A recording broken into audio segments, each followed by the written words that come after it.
Peace, how you doing? This is Dr. Samori Swygert signing in.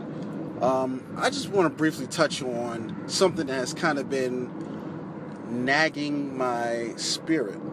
I think we often hear about the Congressional Black Caucus. We think of the presence of African Americans in political positions in Congress, where they are in positions of somewhat power to effect change through policy and legislation.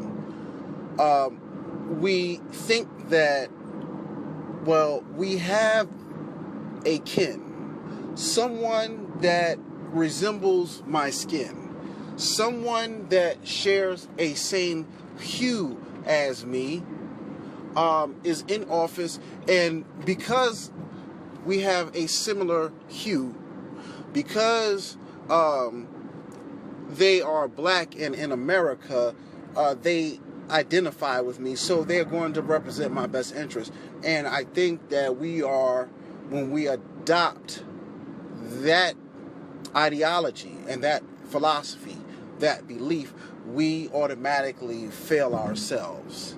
We fail our agenda in the seeking of justice and equality. We have no real proof of their loyalty, where their loyalty lies, where their dedication lies, where their commitment lies. We don't know who they really answer to. Why am I saying this? Why am I asking this? Well, over the last couple of days, I had a chance to just kind of sit back and listen to the conversation, dissect the narrative that has been presented on radio, on the news stations, in newspapers. You sit back, you listen to the news pundits, and it just is so interesting as the Congressional Black Caucus and John Lewis and a lot of other famous,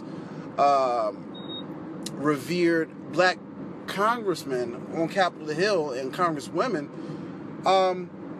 how they are kind of skirting by and dodging the issue of police brutality and the way that police are inside and patrolling African American neighborhoods, the harassment that goes on that does not occur in white suburbia, the harassment and brutality, the excessive force that does not occur when we're on Wall Street. If you were to go out to the Hamptons in Long Island, the difference between Bankhead and Buckhead in Georgia, the difference between Beverly Hills, okay?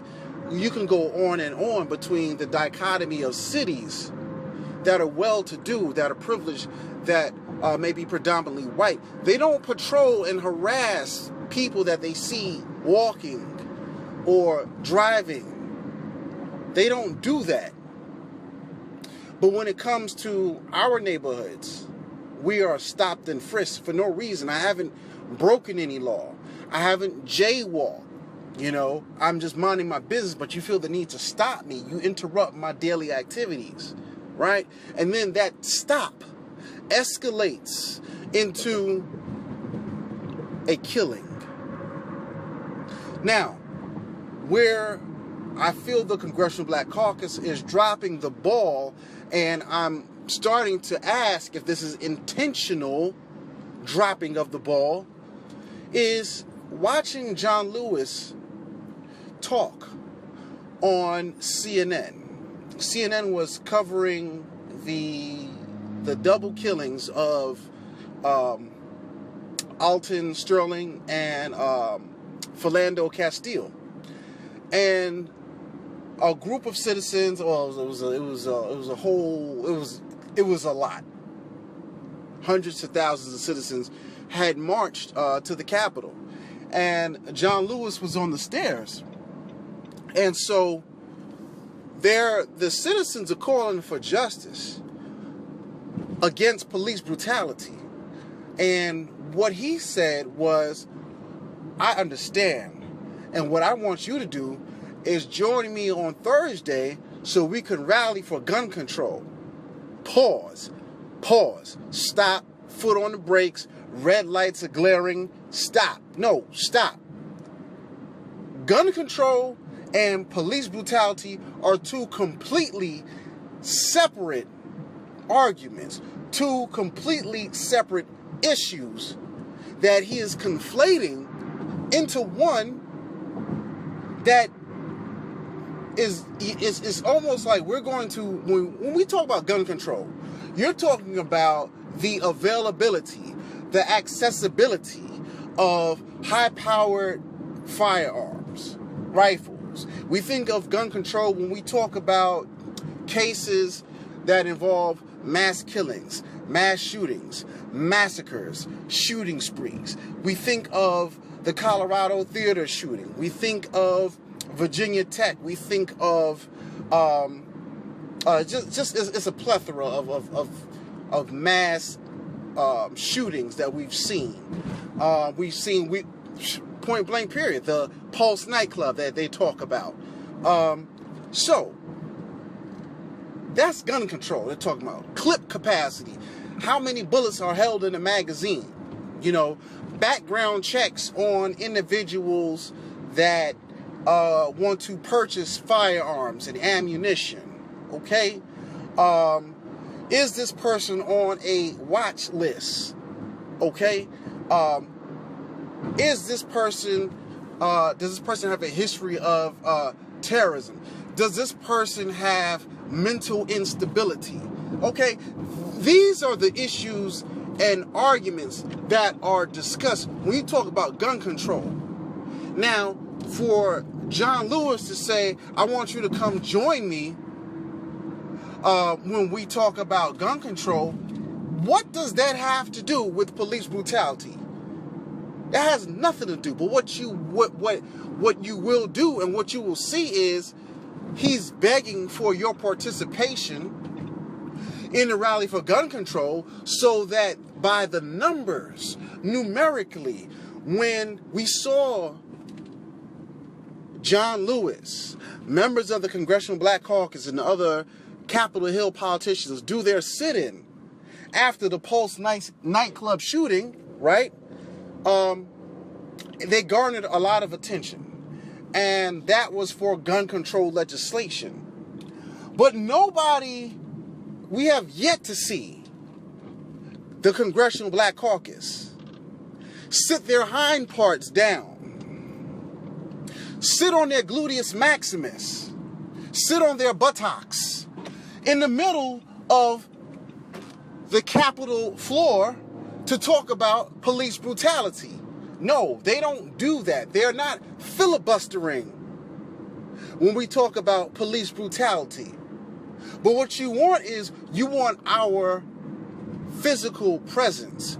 You want our bodies there so that when the camera is there, the optics has a lot of numerical presence for gun control, but you're going to fail to address the issue of police brutality. And that's where I say they are dropping the ball. And my question is that intentional? See, it's very easy to do this, especially in election season, when we know that you have people that are very sensitive right now. When it comes to elections, people are going to kowtow and deflect. They will give deference to whoever has the strongest influence. And right now we know that the police unions, the Fraternal Order of Police, the police departments, right now they have the ear of mainstream America. Mainstream America doesn't want to deal with the fact that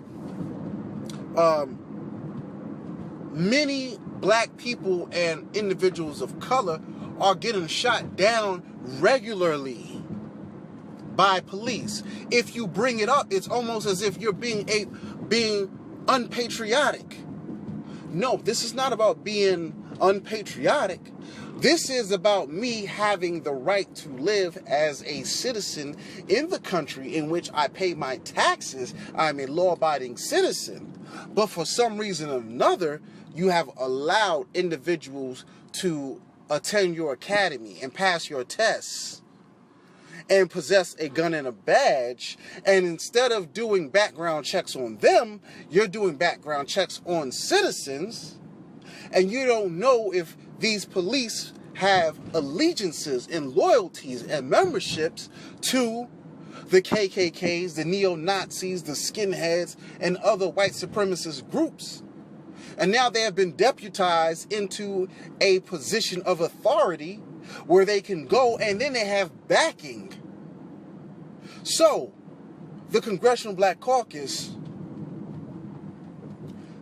African American politicians, do you have the balls to stand up for what's right? Will you sit in? We saw you sit down for the Pulse nightclub. Now we're asking, will you sit down and say, look, enough is enough. We have the data. We have the statistics to show that blacks are disproportionately killed by officers. Will you sit down for that is the question. And not conflate the issue into gun control. It is not gun control. You can have two totally different bills, legislation, policy, two different discussions. Do not combine those two. They are completely separate. So that's it. Over and out. Take care. Peace. Enjoy. I'm done.